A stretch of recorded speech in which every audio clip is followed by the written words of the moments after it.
Tai nepasikuklinkite ateiti, ar žinau, kad konkuruojame su krepšiniu.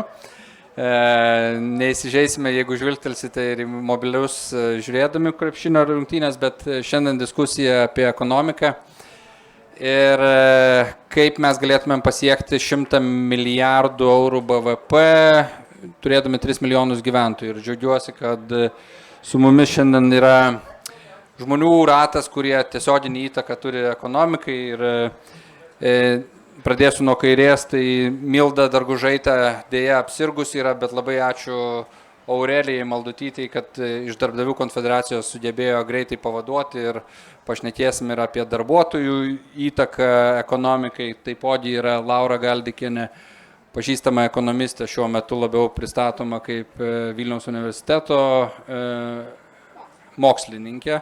Tikrasis ta žodis, ne tik, bet turbūt ir dėstytoja. Robertas Dargis, visiems gerai pažįstamas Pramonininkų konfederacijos, vienas iš žmonių ir Eikos idėjinis ir visoks kitoks autorius, bei Andrius Romanovskis, Verslo konfederacijos prezidentas.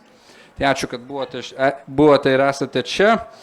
100 milijardų eurų BVP, nežinau ar daug ar mažai, bet mes tokį skaičių galėtumėm pasiekti, paskaičiavau, 2034 metais augdami 3% BVP prieaugių, tai yra tai, kas buvo šių metų pirmasis ketvirtis. Bet jeigu pasižiūrėti Lietuvos BVP augimą ir ekonomiką, kaip mes vystėmis, tai buvo tokių kalnelių daug. Buvo ir krizių, su smukimu iki 20%, smukimu 92 metais 20%, per 2009 metų krizę 14%, bet buvo ir stipraus augimo iki 11% 2007 metais. Ir čia gal į Robertą pirmiausia aš kreipčiausi ir į Laurą, gal tokie iš ekonominės perspektyvos pusės. Na, kas lėmė visgi Lietuva pragyveno trečdalį amžiaus kapitalistinėje ekonomikoje ir kas buvo pagrindiniai faktoriai, kad kai kada mums sekėsi ir kai kada mums nesisekdavo. Ir kas iš tikrųjų skatina ir kaip galėtų tada Lietuvos projekcija būti į priekį. Kas galėtų lemti šiuo metu tą didelį augimą arba didelį smukimą. Aišku, norėtųsi čia, politiškai pasakyti, kad prie šitos valdžios smuksim, bet mes vis tiek tik apie optimizmą turėtumėm kalbėti, kas leistų Lietuvai pasisekti, kad mes kiltumėm. Ir Robertai, gal jūs pradėtumėte? Taip makiaveliškai nereikia, kad mums gerai, kai kitiems blogai. Ta prasme, nepamirškim, kad mes vienoj valty visi sėdim ir turbūt nuo to, kiek mums seksis, vis tiek priklauso mūsų visų gerovė. Bet be abejo, tų pakilimų, nusileidimų buvo daug ir man pačiam jau teko pergyventi turbūt kokias 4-5 krizės, jau pradedant nuo 95 metų, kada bankų krizė irgi buvo nemaža, kada užsidarė rimti bankai, dingo pinigai ir taip toliau. Bet atsparumas Lietuvos ekonomikos visada buvo ir sakykime, kas labiausiai turbūt krito į akis ir ką reikėtų pažymėti, reiškia 2008-2009 metų krizė, kada vėlgi kadangi mes esame maža labai ir atvira ekonomika, tai sakyti, kad čia tik nuo mūsų priklausė, kaip mes kilom leidomės, tai turbūt būtų neteisinga. Iš esmės tai yra pasaulinės ekonomikos atspindys Lietuvoje, nes mes esame totaliai integruoti į pasaulio ekonomiką, aišku, daugiausiai Europoje ir taip toliau, bet ką tikrai reikėtų pabrėžti, kad Lietuvos ekonomikos atsparumas grįstas pramonė turbūt buvo tas sėkmės laidas, kas leido mūsų ekonomikai atsistatyti po 9 metų krizės. Ir kaip jūs atsimenat, ir kiek kainavo pinigai tada, kiek mes skolinomės, kad dengti savo deficitus, bet eksportas, kuris grįžo praktiškai per 1,5-2 metus atgal, ištempė visą Lietuvą atgal ir tas mūsų atsparumas tada visai Europai parodė iš tikrųjų dėmenį, kaip galima turint stiprią pramonę atsistoti vėl atgal ant kojų. O pramonės, kaip pasakyti, vis tiek galimybės priklauso nuo tų veikiančių žmonių, nuo tų mūsų gamybininkų, kurie koncentruoti nebūtinai Vilniuje, aišku, ir regionuose. Ir tas buvo turbūt mūsų sėkmės laidas. Dabar, kas yra vienas iš mūsų jau, ir aš įsitikinęs ateičiai, tai vienas svarbiausių turbūt dalykų ekonomikos, tai mūsų jau prasideda dabar skaitmeninė epocha. Ir be abejo, kad skaitmeninės technologijos šiandien bus turbūt tas variklis, kuris padės Lietuvai augti toliau. tai iki 3% augimas čia ne kosminis laivas. Iš esmės, mano įsitikinimu, valstybei norinti ir žiūrinti dabartinės projekcijas demografijos, aplamai pasižiūrėjus, kokiom ateities projekcijom gyvenam, kiek pas mus visokių pensininkų, kaip jau dar jų auks ir taip toliau, 5% būtų tas, sakykime, rodiklis.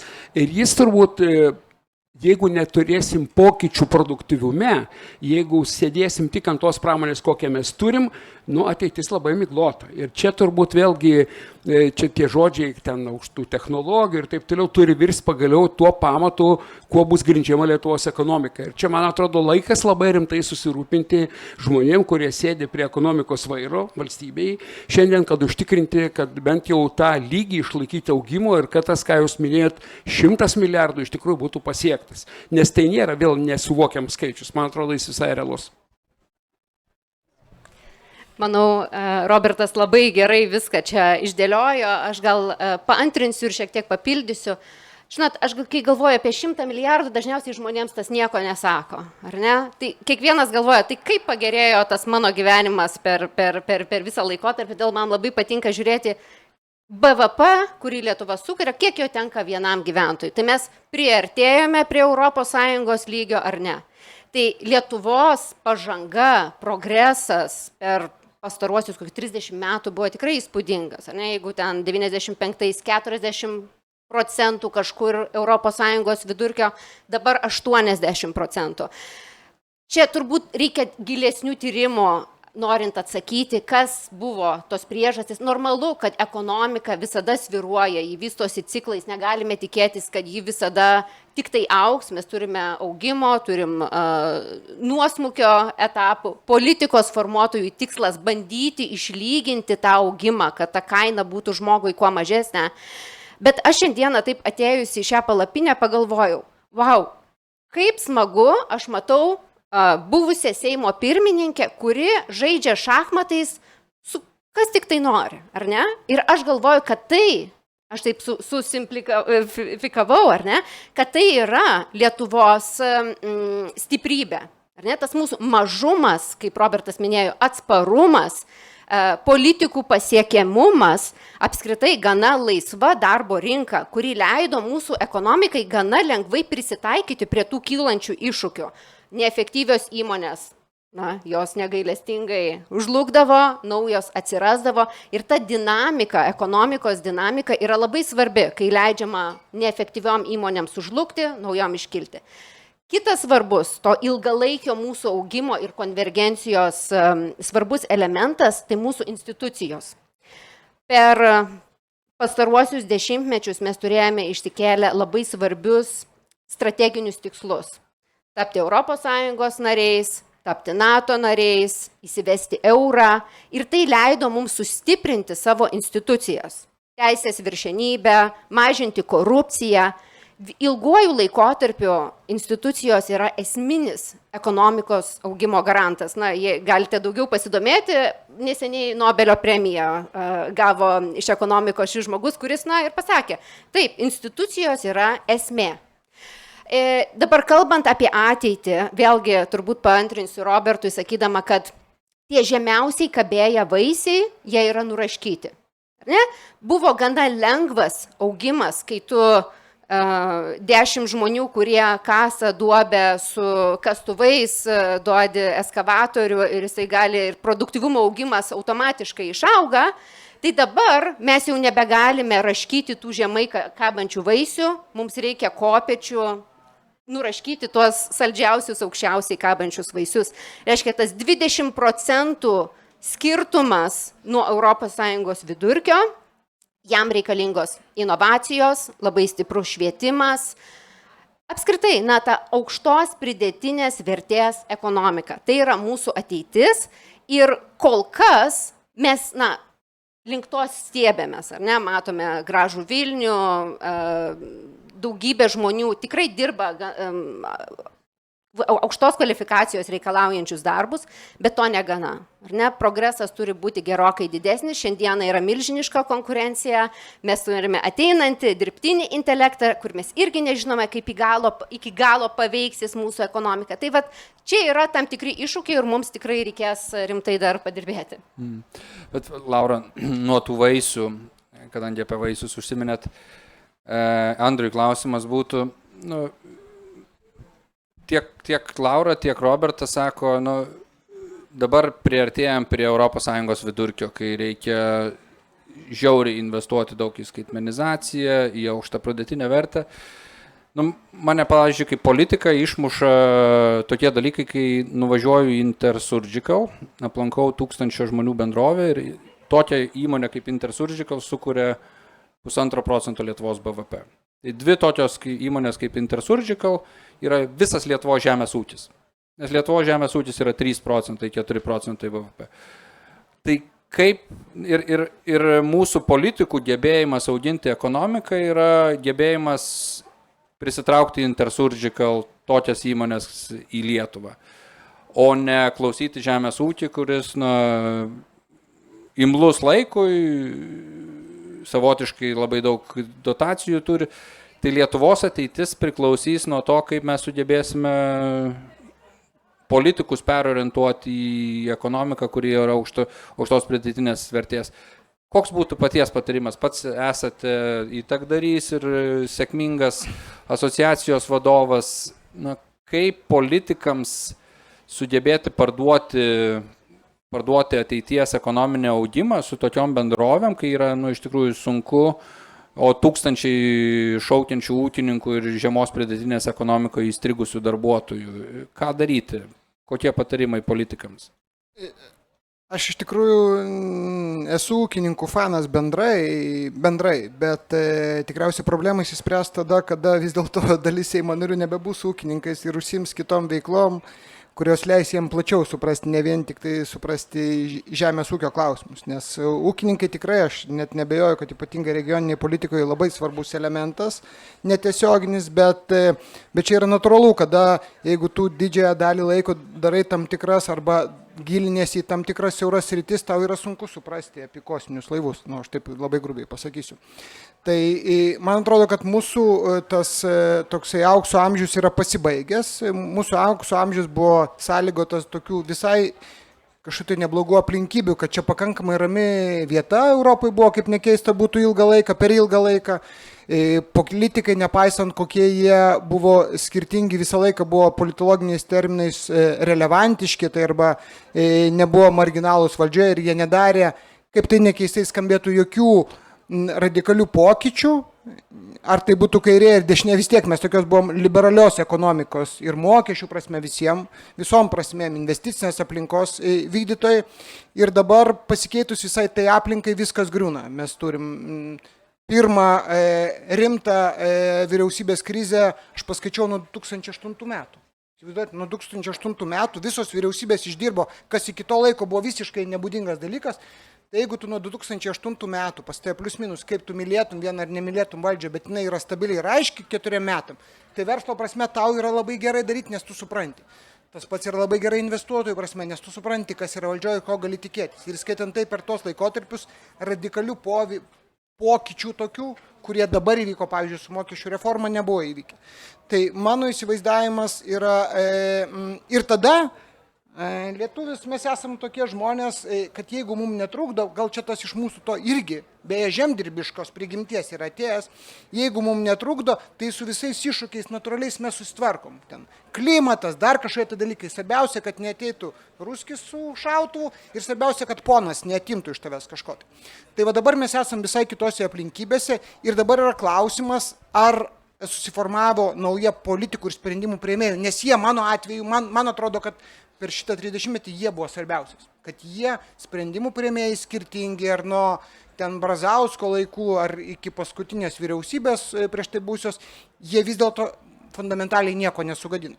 Tai ar dabar įsivystė nauja politikų karta, kuris suprastų, kad pavyzdžiui, aš jums pavyzdį pasakysiu, visas mūsų tas taip vadinamas aukštųjų technologijų sektorius, visi startupai panašiai, kurie sudaro dabar apie 5% BVP, Aš vieno paklausiau labai didelis, sakau, o kodėl čia Lietuvoje taip atsitiko? Sako, žinai, Andriau, darbo kodeksas. Sako, bet jūs įsivaizduojate, jūs startuperiai turėtumėt Butkevičiui tuo metu socialdemokratui pastatyti paminklą, nes jisai, socdemas, pakeitė fundamentaliai darbo santykius ir susitarė, beje, su dabartinė ministrė pirmininkė jau Skvernelio vyriausybei. Ir jie taip žiūri mane, sako, nes staiga atsirado daugybė formų veiklos ir mes jau ten sugalvojom, kaip ten veikti. Ir tada tu supranti, kad vienintelė, bet čia yra ta kryptis. Bet čia struktūrinė reforma buvo. Taip, tai struktūrinė reforma, kuri jau paskui verslininkas ją pasiėmė ir jisai sugalvojo, kaip staiga Tesonetas pasidaro ar Vintedas pasidaro kažkodėl tai Lietuvoje vienaragį.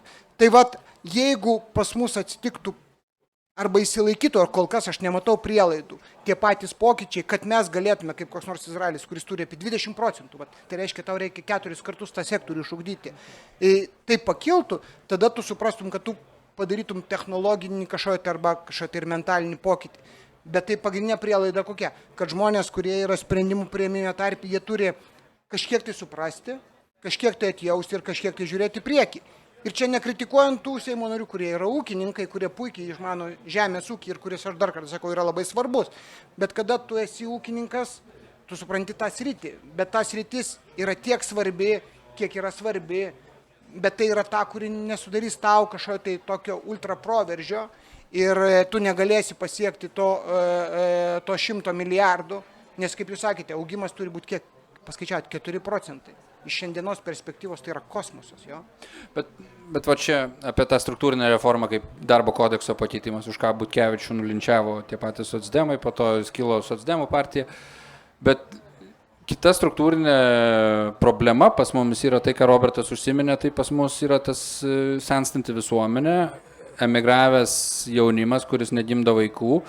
Ir kita struktūrinė prielaida augimui yra mūsų migracijos politika, darbo migracijos politika. Tai čia aš Aureliją įžangą darau. Ir kodėl Latvijai ir Estai žiūri į Lietuvą su pasigėrėjimu? Dėl to, kad Lietuva augo ir vienas iš pagrindinių faktorių buvo, kad mes turėjome ir turime kitokią migracijos politiką negu Latvijai ir Estai. Pas mumis praeitoj diskusijoje čia buvo taip jautri ta tema, bet daug Vidurinės Azijos imigracijos, daug Baltarusių atsivežėm, suklestėjo tas pats ICT sektorius, startupai, dėka mūsų laisvos migracijos, nes Baltarusija nenuvažiavo į Latviją ir Estiją. Tai tas 100 milijardų, jisai labai yra priklausomas ir nuo to, ar mes atsivešime dirbantį, kuriantį pilietį, nes šiandien Lietuva, jeigu paimti 100 žmonių, jau turi 47 dirbančius darbingo amžiaus žmonės ir 53 nedarbingo amžiaus gyventojus. Dar klausimas, ar iš tų dirbančiųjų darbingo amžiaus 47 gyventojų, visi dirba, nes daug kas pašalpose ir taip toliau. Tai mes esam priklausomi kaip valstybė, kad pas mumis atsirastų darbingo amžiaus gyventojų ir kaip mes tą spręsim. Čia Vokietijoje Mercas dabar tapęs kancleriu sako, nebegalime kalbėti apie trumpesnį darbo laiką, nes nebenorime imigracijos, bet turime kalbėti apie ilgesnės darbo valandas. Tai ar Lietuvai klausimas yra tarp ilgesnių darbo valandų ar daugiau migracijos? Tai kas turėtų būti mūsų augimo faktorius? Aš manau, kad vieno atsakymo nėra. Mes turime turėti omenyje, kad OECD arba lietuviškai BPO ataskaita parodė, kad iki 50 metų mes neturėsime maždaug 30-40% darbingo amžiaus žmonių tos dalies, kiek mes dabar jos turim. O dabar mes turim 1,77 milijono darbingo amžiaus žmonių, iš kurių dirba 1,6 maždaug. Ne? Tai turim tokius skaičius ir jeigu mes galvojam, kad iš mūsų 1,6 dirbančių liks 1,2, pavyzdžiui, tai gerai, jeigu mes turėsime per tą laikotarpį humanoidai pasiteisins ir galėsime juos įdiegti ir turėti, kaip pasakau, vietoj 5 slaugių, turėti vieną slaugę, kuriai padės 5 humanoidai, ten pakelt ligonį, ar apversti, ar ten atnešti, padėti vaistus ir panašiai. Bet tai čia yra tokia ateitis, kurios mes dar tikrai nežinom, kas pasiteisins, kokios grėsmės ateina su dirbtiniu intelektu ir su galimybė humanoidų, nors apie tai labai plačiai kalbama visam pasaulyje, kad jau per 5 metus mes turėsime 10 milijardų humanoidų tarp mūsų ir galbūt net kiekvienas namuose turėsime pagalbininką. Pradžioj buvo iššūkis apie 20 000, kad jisai kainuotų, bet jau prieš mėnesį girdėjau, kad yra už $6,000 jau sukurtas humanoidas ir jau yra bandomas jisai. Tai vystosi šitie dalykai labai greitai ir kiek mums reikės iš tikrųjų tos darbo jėgos, už 10 ar 20 metų, kol kas pasakyti labai sunku, nes progresas skaitmeninis, ką jau minėjo kolegos, jisai vyksta eksponentiškai, labai greitai auga. Bet šituo metu, ką mes dabar turim, mes turime jau ne 1 metus, kai prasidėjo po COVID įtampa darbo rinkoje, darbuotojų trūkumas, taip jisai ir neatslūksta. Nors pas mus ten pradeda rodyti vis ten tų bedarbių užregistruotų užimtumo tarnyboje skaičius, bet mes matom realiai ilgalaikiai bedarbiai, su kuriais yra problema jiem įsidarbinti, kuriem tikrai reikia su jais rimtai dirbti, ir apie 30 000 žmonių. Lygiai apie 120-130 000 žmonių, jie ateina, išeina. Ta prasme, jie greitai, tai yra natūralus procesas. Mes visi turbūt kažkas esam gyvenime pakeitę darbą, net ir Seimo nariai. Baigia kadenciją, po to nueina kažkur. Dažniausiai ne savo norų būna, neišrinkti. Bet jums visada išmoka išeitinės geras, tai čia irgi didelį pliusą turit. Bet žiūrint realybę į akis, tai turbūt mes per daug dažnai kalbam apie migraciją teigiamą, kad aukštos pridėtinės vertės. Tai aišku yra gerai ir mes dėl šito dalyko konkuruojam su begalė šalių. Ne tik Europos žemynė, bet turbūt su visų pasauliu, nes visi nori tų inžinierių, IT specialistų ir dabar dirbtinio intelekto specialistų. Visi milžiniškai užsimoja kuo daugiau ir kuo kvalifikuotesnių žmonių su patirtim priimti. Tai pirmas dalykas, kuo mes galim būti patrauklus šitiems žmonėms. Gerai, mes girdim iš kai kurių atvykusių, kad pas mus jauku, pas mus ne per didelis miestas, ne per dideli kamščiai, žalias miestas, karščio didelio nėra, visokių dalykų yra gerų. Yra ir blogų, mūsų grėsmės kaimynai, bet kaimynų turi daug kas. Tie patys ir Suomiai turi rusus kaimynus ir puikiai gyvena daugelį metų. Tiesiog mes turim užsitvirtinti tą saugumą ir gynybą pakankamą, kokios jos reikia daryti. Bet tai neturi būti priežastis, dėl ko mes neįsileidžiam ir kitų žmonių, nes turbūt geriausia kalbėti būtų apie darbo imigraciją 2 kryptim. Tai yra viena aukštos pridėtinės vertės su aukštuoju išsilavinimu, kad tokius žmonės mes prisikviestumėm keltis su visom šeimom ir gyventi pas mus ir juos integruoti į mūsų šeimą Lietuvos, kad jie mokintųsi ir kalbos, ir vaikai eitų į mokyklas ir po biškį taptų Lietuvos dalimi. Ir kalba yra... Mes negalim užmiršti, kad mums būtinos ir visos paslaugos, kur mes susidurėm dabar su dideliu trūkumu, pradedant valytojų, slaugos padėjėjų, buvę sanitarai anksčiau. Čia yra vis tiek neaukštos kvalifikacijos, nes ir nereikalingas aukštas įsilavinimas, bet kuo toliau mes einame, tuo dažniau lietuviai nenori tikrai dirbti šitų darbų ir jie labiau pasirenka dažnai nedirbti, negu dirbti sunkų darbą. Arba geriau, sakykime, į kasą eiti, ar kur nors pasėdėti, pabudėti kažkokioj, bet jokių būdų ne fiziškai pakankamai sunku ir ištvermės reikalaujantį darbą. Tai bent jau kažkurį laikotarpį mes turėtumėm sutarti ir verslas turėtų, nes ateinantis verslas ir investicijos irgi nuo to priklauso, ne vien tik tai nuo savo specialistų, kuriuos jie turės, bet kas ir juos aptarnaus aplinkui ir kur jie gyvens, ar gatvės bus išvalytos, ar nenusilauš koją eidami ledu. Tai šitoj vietoj turbūt reikia susitarti, kad turėtumėm tas dvi kryptis darbo imigracijos. Viena aukštos pridėtinės vertės su ilgalaikiu pasilikimu, o kita, sakykime, 2, maks 3 metam ir rotaciniu principu, kad darbuotojai atvažiuoja, jų šeimos nevyksta, bet mes apsikeičiam, jie mums darbo jėgą, mes jiem pinigus, ko jiem trūksta, jeigu pas juos uždirbama ten, kaip sako, 100 eurų į mėnesį ar ten 80 eurų kai kuriuose šalyse, bet jie sutinka dirbti tą darbą, kol mes neturime humanoidų, kol mes neturim tos galimos robotizacijos pakeitimo, tol Tai mes turime daryti čia ir dabar. Ir mes apie tai jau kalbam turbūt ne vienus metus, bet kol kas jaučiamės tikrai neišgirsti, yra uždėtos kvotos, kur kvotos tikrai jau eina visai į pabaigą, įmonės pastoviai yra gazdinamos, nuolat taisyklės keičiamos, spalio 22 vėl pasikeičia šalių sąrašas, kai kurios yra išbraukiamos, bet yra įrašoma, pavyzdžiui, Zimbabvė, nežinau, kodėl jinai mums tokia patraukli ir kas čia nutarė, kad, pavyzdžiui, mums būtent iš jos reikėtų. Tai turbūt verslas labai pasigenda labai aiškios pozicijos, kokios šalis, 5 ar 10, kurias mes pasiemam prioritetų migracijai ir iš kur mes galim atsivežti žmonių, kur mūsų saugumas būtų užtikrintas, kultūriškai jie mums nebūtų labai skirtingi žmonės ir dažnai, pavyzdžiui, girdimės apie Filipinus, galbūt tokie yra, nors ir labai toli, bet galvojant, kad tai vyktų 2-3 metam, galbūt nėra taip ir baisu ir kažkaip reikėtų kalbėtis ir ieškoti to bendros krypties, nes dabar viskas vyksta nuolat keičiasi ir mes iš tikrųjų nežinom, ko žino toliau ir kaip investuoti tada, jeigu tu nežinai. Linava vis skundžiasi, sako, nuo 400 000 iš kvota per metus sumažėjo iki 24 000 ir sako, vairuotojų trūkumas milžiniškas. Laura norėjo reaguoti. Norėjau reaguoti. Žinot, demografiją yra labai lengva prognozuoti. Jeigu iš tiesų demografai sako, kad Lietuvos laukia demografinė duobė, tai greičiausiai taip ir bus. Nes iš tiesų labai paprasta ją, kaip sakau, prognozuoti, įvesti, kokia bus imigracija, gimstamumas yra linkęs mažėti, mirtingumas. Tai Lietuvos iš tiesų laukia demografinė duobė. Kai mes kalbame apie demografinę duobę, mes iškart galvojam, daugiau žmonių senyvo amžiaus, mažiau žmonių darbingo amžiaus, vadinasi, didės mokesčiai, sunkiau bus finansuoti sveikatos apsaugą, pensijų sistemą.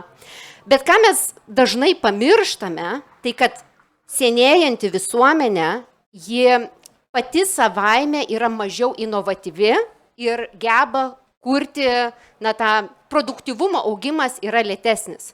Kadangi jauni žmonės, jie yra inovatyvesni, ar ne, tas vadinamas fluidinis intelektas, kurį turi jauni žmonės maždaug iki 35 metų. Tai aš jau irgi esu toj kategorijoje, kur jau nebesiskaitau, ar ne, inovatyvi, bet vyresnio amžiaus žmonės, kas atsiranda, vadinasi, tas kristalizuotas intelektas, tai, jisai paremtas ankstesnė patirtimi. Ir ką rodo daugybė tyrimų, kad valstybėse, senėjančiose valstybėse, inovacijų lygis yra žemesnis. Mokslininkai nebėra tokie produktyvūs, jų išradimai nebėra tokie novatoriški. Ir va čia yra didžioji problema. Dėl senėjančios visuomenės, dėl tos demografinės duobės, kad išlaikytume savo pragyvenimo lygį ir dar netgi jį didintume, produktyvumo augimas turi būti gerokai didesnis. Ir tuo pačiu, mes susidurėme, kad mes negebėsime kurti inovacijų. Bet iš tokios didžiulės skeptikės demografinės aš palaipsniui tapau kaip tik optimistė. Ir aš manau, kad ne imigracija tikrai mus gelbės. Imigracija visose praktiškai pasaulio valstybėse, jos visos susiduria su tomis pačiomis demografinėmis problemomis. Mes greitai nebeturėsim iš kur tų imigrantų įsivežti, nes daugelį pasaulio valstybių gimstamumas yra mažiau nei 2,1. Tai reiškia, ar ne, nebėra to replacement rate. Kitas svarbus elementas - europiečiai nenori imigrantų. Jeigu pažiūrėtume tas apklausas, dauguma nenori imigrantų ir jiems priešinasi. Pronatalinė politika, gimstamumo skatinimas vėlgi rodo daugybę tyrimų, kad iš esmės neveikia. Tai yra technologijos. Mus gelbės technologijos ir aš manau, kad tai yra dirbtinis intelektas.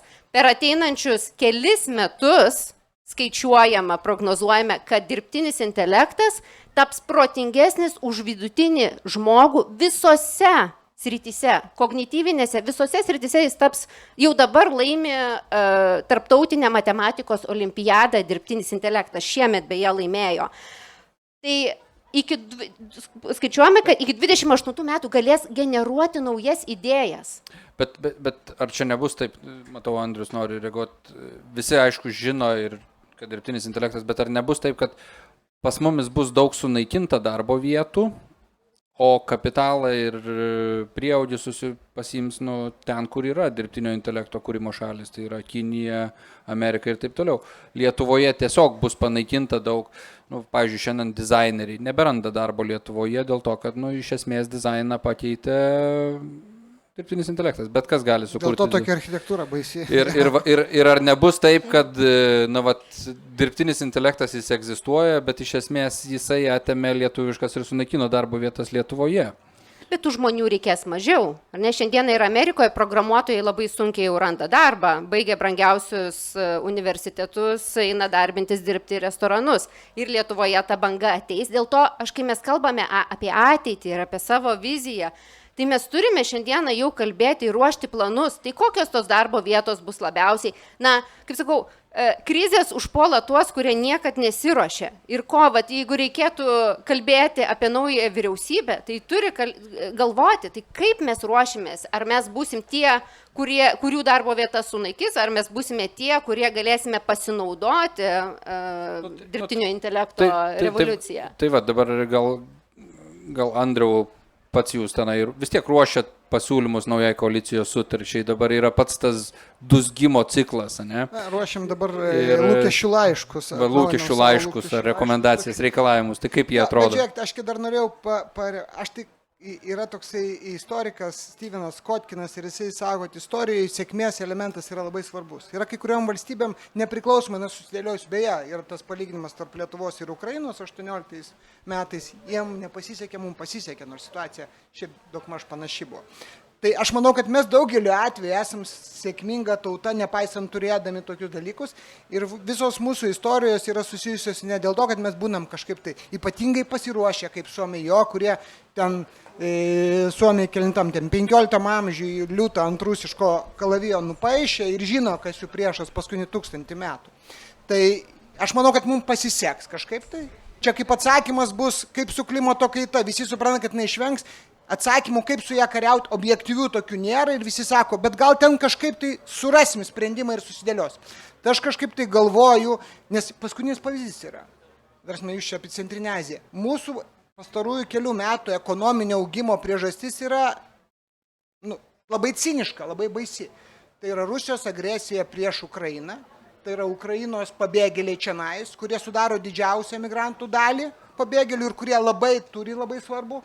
Ir Baltarusijoje režimo pokyčiai, kada gudai galiausiai suprato, kad tikriausiai ten nebegrįž ir jie dalis čia pasilieka, kiti išvažiuoja dar toliau, beje, suprasdami, kad nebegrįž jie jau tenais tikriausiai ilgą laiką. Tai čia tokios aplinkybės, kurių negalėjai nuspręsti ir dėl to mes taiga turime ne dėl Centrinės Azijos, o dėl to, kad mes iš karto turim 200 000 emigrantų būtent dėl šitų dviejų etninių grupių. Ukrainiečiai ir gudai, jie sudaro kokio apie 100, tikriausiai 40 000, kas yra didžiausia dalį. Tai čia taip ciniškai skamba, bet mums kažkuria prasme pasisekė, nes taiga mes gavom šitos žmonės, kurie yra pakankamai darbingi. Tai mano prognozijos taip, aš netikiu jokiais, kad čia paruoš strategija, kažkas tai pasiruoš, planus bus, sugalvos viską. Aš vis dar turiu vilties, kad mums pasiseks, nes mes strategijos kaip neturėjom, taip neturėjom.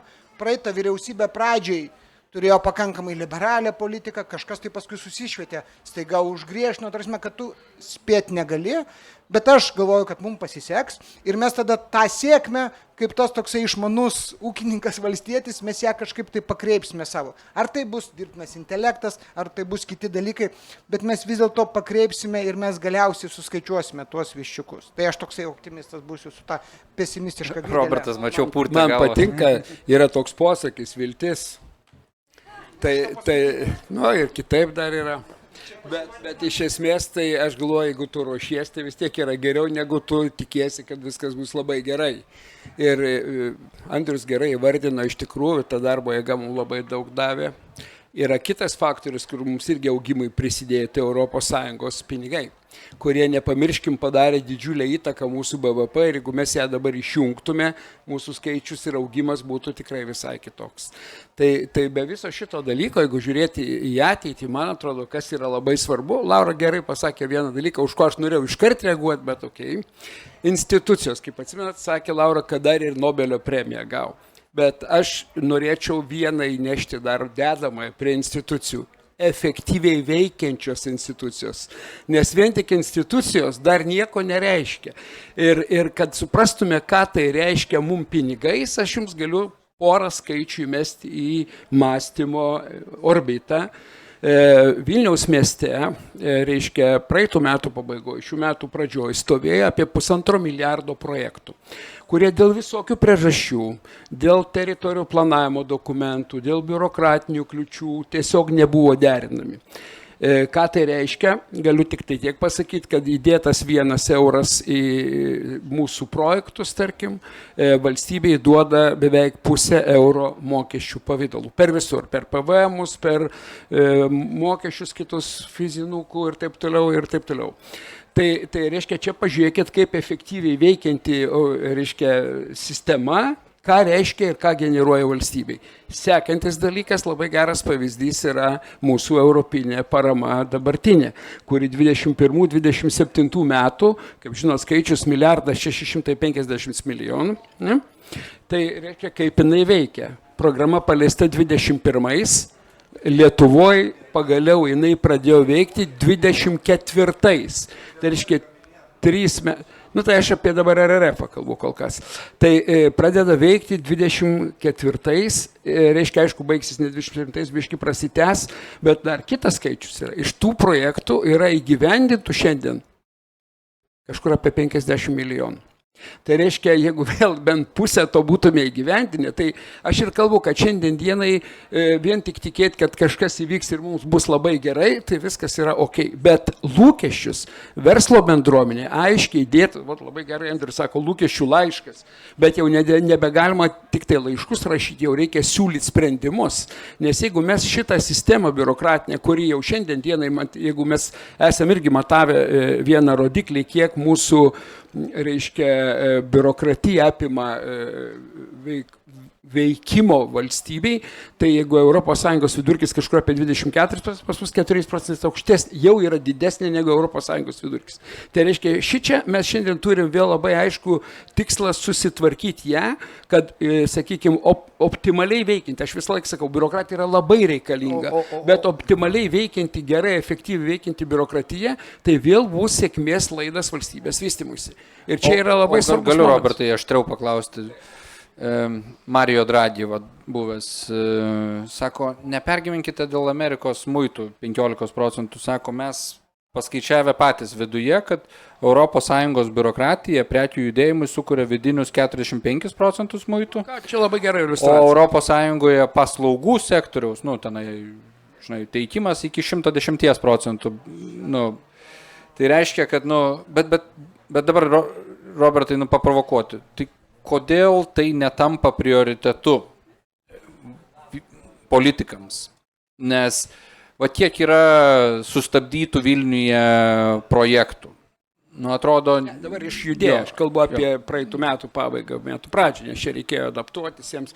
Bet kodėl netampa, čia vėl kita diskusija, ne šitoj salėje, galbūt reikėtų padiskutuoti apie tai, bet aš įsitikinęs, kad politikų visai kiti tikslai, mano įsitikinimu yra, atėjimo į valdžią, darbai, kuriuos jie daro, yra vėl didelis klausimas kokie, kaip jie skatina ekonomiką, aš tai sakyčiau, kad tas baigėsi, kažkaip išėjo, taip ir buvo. Ir ne vieną premjerą esu girdėjęs sakant, kad, kaip mes ten betrukdėm, bet ekonomika neblogai augo. Tai čia toks ir yra iš tikrųjų jų pasakymas, taip yra. Tai šitoje vietoje matyti, kad per mažai veikia vėl, čia labai akmuo geras į mūsų pačių daržą. Bendruomenė verslo yra labai susiskaldžiusi, iš tikrųjų, neturi vieningo ir aiškaus požiūrio į tai, kas vyksta. Politikų labai buvo sąmoningai atsieta verslo visa aplamai bendruomenė padaryta lobistais, vietoj to, kad tai yra socialiniai partneriai. Aš labai mačiau aiškiai tą procesą, kaip iš pradžių mes kalbėjomės su politikai, siūlėm sprendimus ir taip toliau, distancija didėjo, kol dabar iš viso nebelieka bendros kalbos ir mokesčių, sakykime, naujos mokesčių sistemos diegimas aiškiai parodė. 200 bendruomenių laiškas buvo nuleista, švelniai tariant, į šiukšlių dėžę ir buvo priimta taip, kaip politikai sudėliojo. Tai reiškia, iš esmės valstybės principinių sprendimų priėmimas paliktas yra vienai grupiai visuomeniai, politikams. Bet aš manyčiau, kad šiandien daug daugiau grupių visuomenės, tiek akademija, tiek verslo bendruomenė, tiek, reiškia, įvairius kiti sluoksniai mato būtinybės ir siūlymus daro, ką reikėtų keisti. Deja, čia yra jau kita tema, kaip mes visuomeniai susikalbam ir kiek mūsų kalbėjimas duoda pasiekmių valstybės augimui. Ir va čia aš manau, kad mes esam dar kol kas gaila, bet labai tokiam pradinėme etape. Aš tik tai labai trumpai sureaguosiu, Robertai. Čia yra pasiekmė, kada verslo bendruomenė prieš 20 metų durimis koja duris atidarinėdavo ir bandydavo prasimušinėti savo sprendimus ir dabar gavo su lasda iš kito galo. Ir tai mes su tom pasiekmėm dabar gyvename. Bet mano pasakymas apie sėkmę, žiūrėkite, kontrabandos klausimas. 100 milijonų mes prarandam tabako kontrolę. 20 metų ar 30 metų tai yra problema. Kada mes įsprendėm sienos klausimą? Kada staiga gavome tokį elektrošoką iš Lukašenkos režimo. Ir mes jį gerai, mes iš principo per trumpą, ypatingai trumpą laiką taip susimobilizavom, kad mes klausimą įsprendėme. Tai vėlgi, čia, nežinau, čia nepavadinsi sėkmę, bet reiškia, mes, kada mūsų politikai gauna labai staigų impulsą kažkokį, mes sugebam susimobilizuoti ir įspręs klausimą.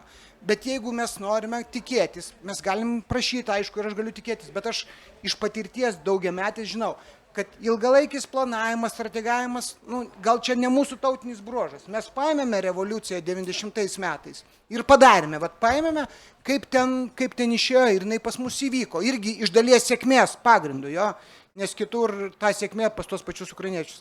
Tai kažkuria prasme, kad tai nereiškia, kad mes neturim dirbti, tai aišku ne, ir mes visi darysime, bet labai didelių vilčių dėti aš nenoriu, mes kaip ir būsime tie, pagal liberalus jo, tie watchdogai, naktiniai sargai, kurie sėdėsime ir vis priminėsime, mes patys dabar turim pasiekmes, dėl kurių ir patys iš dalies prisidėjom dėl tų pasiekmių, bet aš vienintelį turiu viltį, kad ta tradicija tokios šlechtų respublikos, kad vis dėlto, kada reikės priimti sprendimą ir padaryti, bus padaryta. Ir reiškia, kada bus tos problemos, kad vis dėlto visuomenė staiga susimobilizuos, netgi ir paskutinė krizė parodė. Bet Andriau, mes praeitoj vyriausybėje juokavom, kad valstybė tobulėja per krizes. Ta prasme. Bet su pandemija mes susitvarkėme. Ar tai tiesa? Ar tai, su pandemija, žiūrėkite, nepriklausome, kas buvo valdžioje, susitvarkymo lygis ir mes galim visi atvirai pasakyti, tai buvo super. Ten pradiniam 20 metų kovo balandį dar Skvernelis su Šapoka abejojo, kaip čia bus, bet paskui pasipylė ir paramos ir visi kiti dalykai ir rezultatas, mes taip, šokome visą mūsų ekonomiką. Ir Šimonytė tą patį perėmė ir nebuvo taip, kad ten tie durniai čia nesąmonės darė, tai mes viską nubrauksime.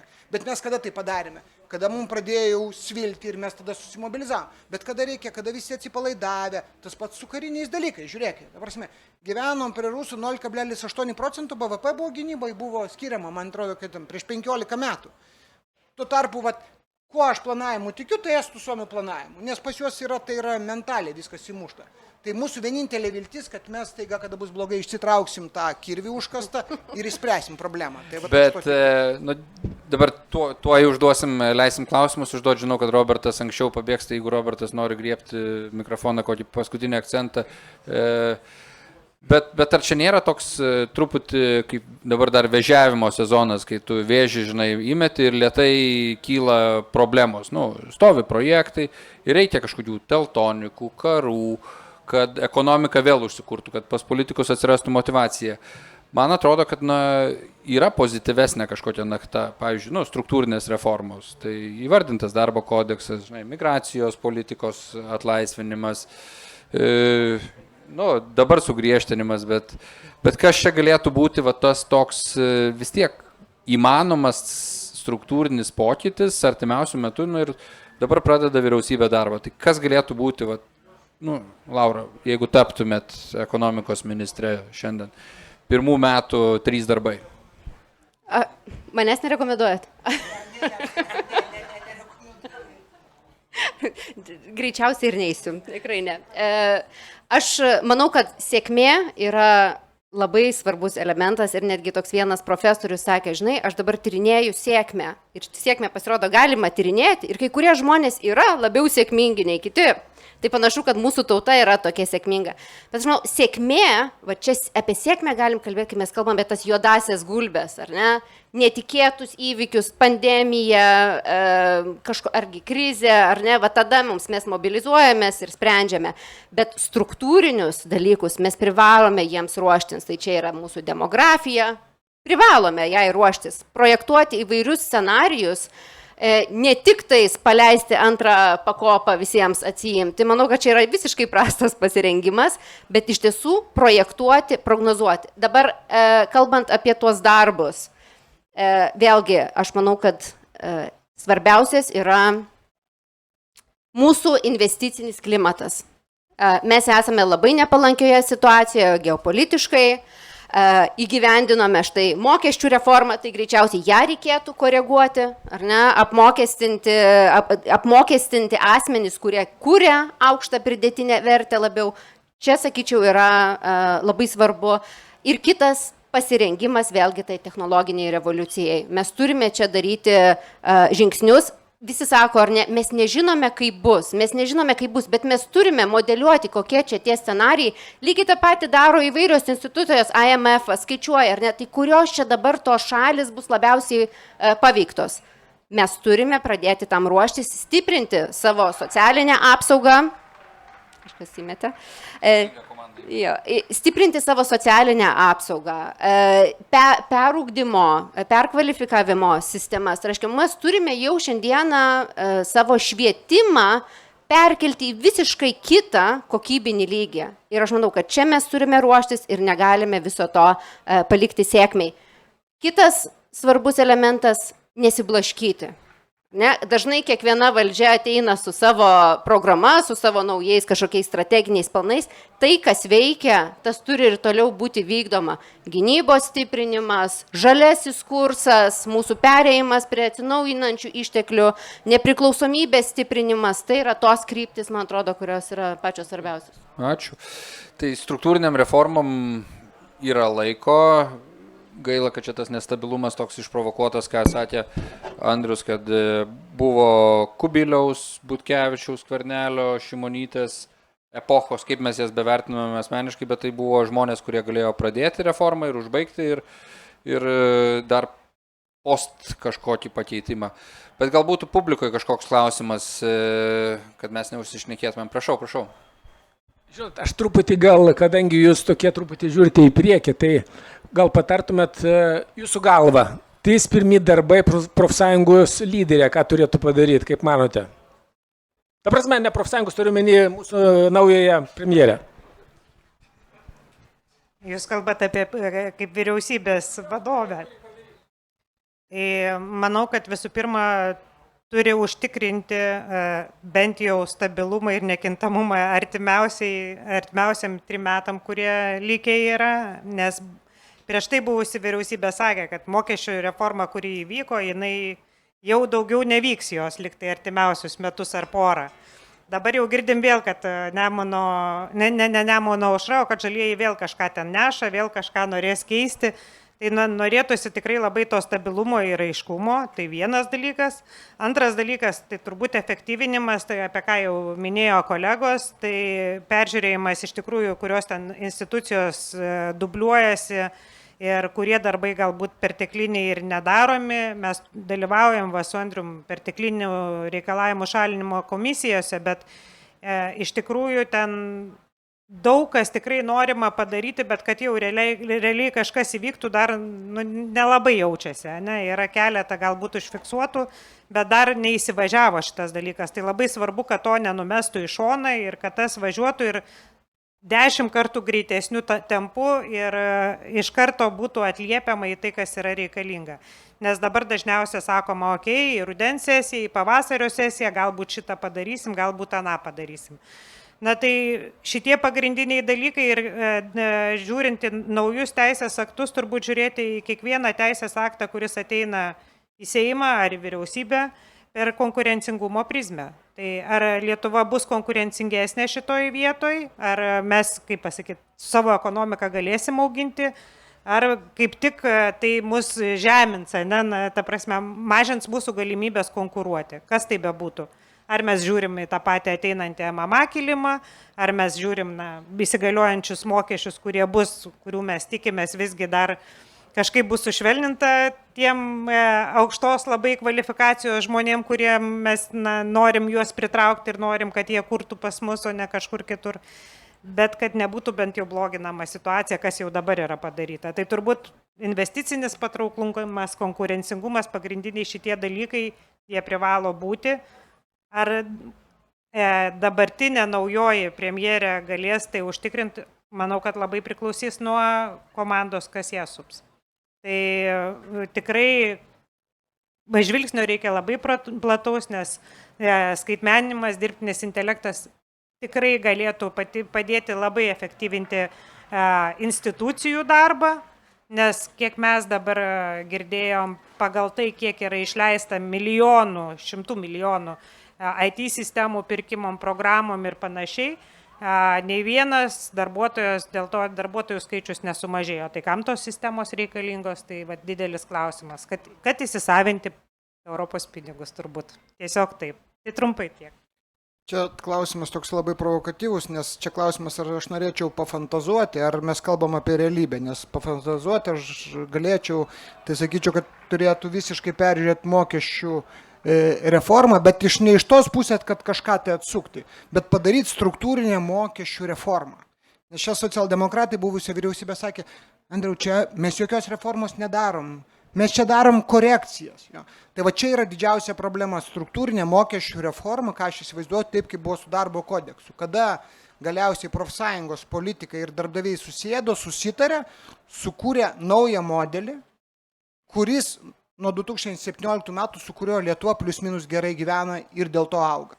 Tai vat jeigu mes pagaliau suvoksime ir su mokesčiais padaryti, pasimti ekspertus nešališkus, nei mano pusėje, nei kažkieno tai kito pusėje, kurie galėtų sumoderuoti, jinai turi šiaip moderavimo tą dėrybinę patirtį ir susitarti dėl struktūrinių pokyčių, tai ten gali susitarti ir dėl nuolaidų, ir dėl kažkokių tai dalykų panašiai, bet ar aš tikiu tokiais dalykais, su Butkevičium buvo toks paradoksas, Butkevičius kažkodėl, tai jisai tikėjo, kad jisai turi pakeisti darbo santykius. Va čia yra, kiek jį kritikavo, bet jisai va toj siauroj srityje ir kada buvo žymusis Grybauskaitės veto, nes jinai pilnai užvetavo ir jeigu būtų jos veto priimta, mes dabar būtume, nežinau, kažkur tai trečiųjų šalių lygyje darbo santykiuose, tai ten kaip porą balsų Seimas nusprendė, tų pačių socialdemokratų atmetė jos veto. Tai vat, jeigu būtų tokia lyderystė, ar tai jinai realiai, aš nežinau, čia toksai fantazavimas. O kitos dvi sritis, kur aš manau, be mokesčių, kur turėtų būti, tai švietimas. Aš manau, kad mūsų švietimo sistema yra, pagrindas jos yra sovietinis. Ir mes tą sovietinį žiguliuką vis taisome. Aš buvau dabar Suomijoje ir supratau, kodėl Suomija turi tokią švietimo sistemą. Nes nuo 19 amžiaus vidurio pas jos nebuvo pertraukių. Jie visą laiką sistemiškai, stabiliai, mokydamės iš klaidų, tobulėjo. Ir įsprendė tą klausimą, pas juos dabar švietimo sistema yra numeris ten 1, tikriausiai 5 pasaulyje top. Tai va čia pokyčiai ir čia reikia labai didelio kūrybiškumo, o ne vėl bandyti ten balai kažką tai pakeisti. Toj srityje aš manau, kad tai yra pas mus vis dar sistema, kuria ir sveikatos sistema. Pas mus sveikatos sistema irgi tokia pati, jinai yra realiai savo didžioji pagrindu yra sovietinė, kuri yra kažkiek tai pakeičiama. Jo, yra technologijos ateina, yra dar kažkokie tai dalykai, bet net ir jeigu žiūrint į tinklą, visus dalykus jisai yra vis dar iš tų laikų ateinantis. Tie patys Suomiai 15 metais įvykdė visiškai radikalią reformą, aš skaičiau, jie įsteigė apskritis, į kurias yra renkami tarybų nariai ir apskritis yra valdytojai visų socialinių ir sveikatos ir švietimo dalykų. Nes dabar tokia paradoksali irgi situacija gaunasi, kad tiek švietimo srityje, tiek sveikatos srityje daugelį dalykų valdo savivalda, pavyzdžiui, kuri pinigų šiaip neturi tenais. Čia toks paradoksas. Jo. Ir kada reikia diskutuoti, reikia telefonus uždrausti mokyklose, o aš manau, kad jos reikėtų uždrausti telefonus mokyklose, tai visi sako, mes negalim spręsti, čia reikia rekomendacijas, panašiai. O tu reiškia, tu atsakymo neturi, kaip tu į tai žiūrėsi, kada ateina tie patys Suomiai ir sako, dirbtiną intelektą negali moksleiviam leisti, turi leisti mokytojam, nes moksleiviui dirbtinas intelektas tai yra shortcutas.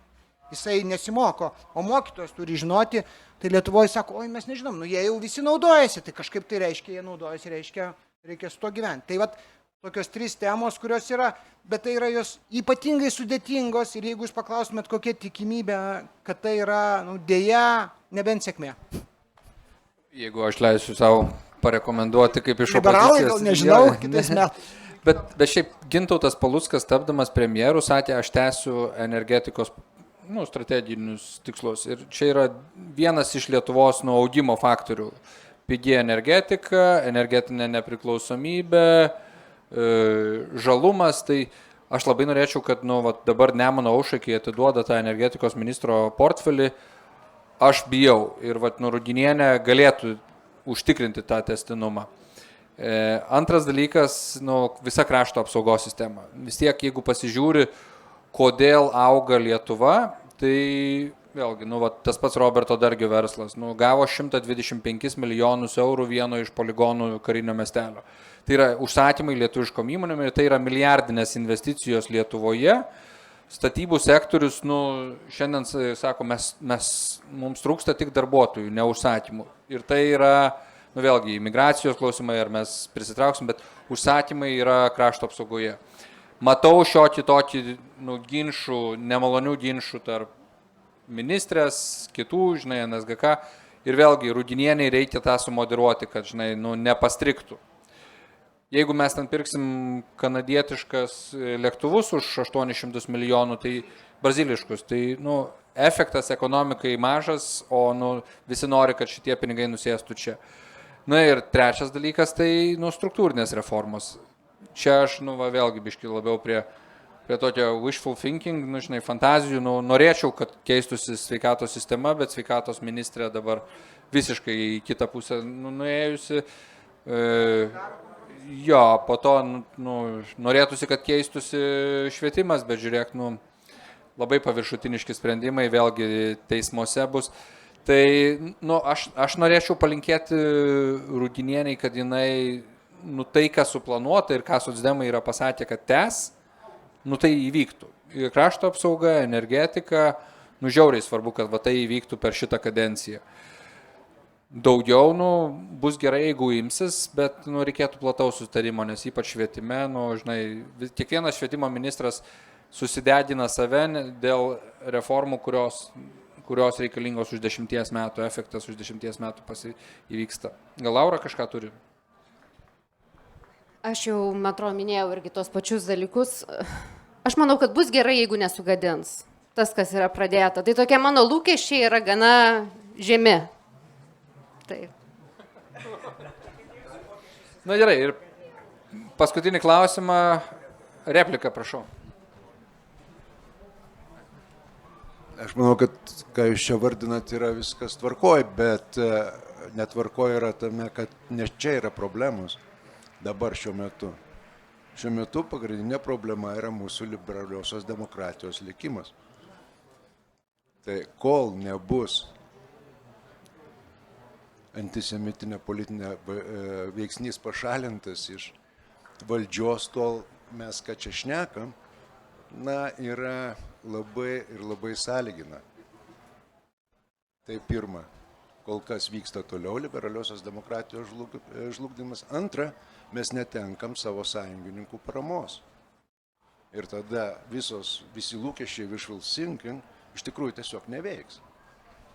Raimondai, aš tai galiu sureaguoti. Aš kažkaip tai vėl esu pozityviai nusteikęs tąją prasme, kad kodėl mes niekada per 30 metų netapom nei Vengrija, nei kitom panašiom valstybėm, nes vis dėlto mūsų politinė sistema pakankamai pluralistinė ir jinai sugeba kaip tas geras lietuviškas ežeras išsivalyti. Ir tokia yra patirtis istorinė. Jo.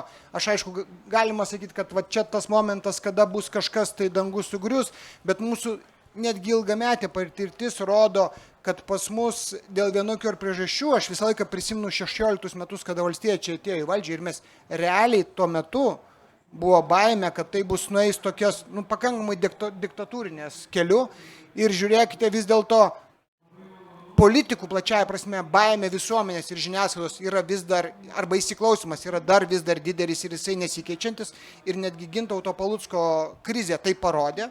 Tai aš kažkaip tai esu pozityvus, kad vis dėlto tie dalykai kad tas mūsų politinis ežeras įsivalys. Ir dar paskutinė, aš turiu tokią palyginimą. Mūsų politinė sistema kartais, man atrodo, kaip žolelė. Va čia, va žolė, va šitą. Jo?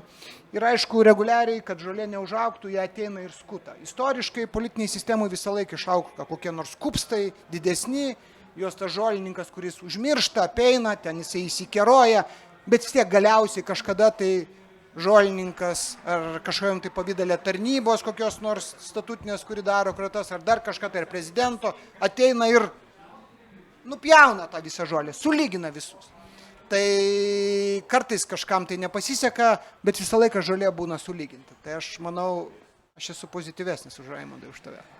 Jo, Andriau, kad patie žodžiai pildytųsi, tai iš tikrųjų, kai pasižiūri, kas stebi Lenkijos politiką, kaip jinai yra juoda balta ir kaip keičia centrinių bankų vadovus, visuomeninių transliuotojų, ambasadorius, teismų vadovus, tai pas mumis to radikalizmo nėra. Ir ką jau žiūrėti, šita valdžia atėjusi, atrodo, nesikesina į polarizuoti visuomenę. Ir tas faktorius antisemitinis yra visgi nedaug didžioji, bet mažesnysis partneris, tai gal kažkiek ramina. Bet baigiant apie ekonomiką, tai bandėm išgimdyti, taip sakant, receptus, bet porą faktorių, kad struktūrinės reformos, ką mes girdėjom, labai svarbu įvardinti geri pavyzdžiai, kaip darbo kodeksas, bet yra struktūrinės problemos, kaip Laura sako, kurioms reikia ruoštis ir nesitikėti, kad čia susiklostys gera geopolitika arba migrantų srautai, problemos pas kaimynus, kurie lems didesnį augimą čia. Yra struktūrinės problemos, kurioms reikia ruoštis ir mes turime atvirus klausimus, kur mes nedirbam. Tai yra demografija, kompetencija, biurokratija ir taip toliau, o žmonių reikia, ne? Tai kol kas, kol humanoidai per brangus. Tai ačiū klaususiems, ačiū diskusijos dalyviams, Aurelijai, Laurai, Andriui ir Robertui. Ir ačiū operatoriams ir klaususiems.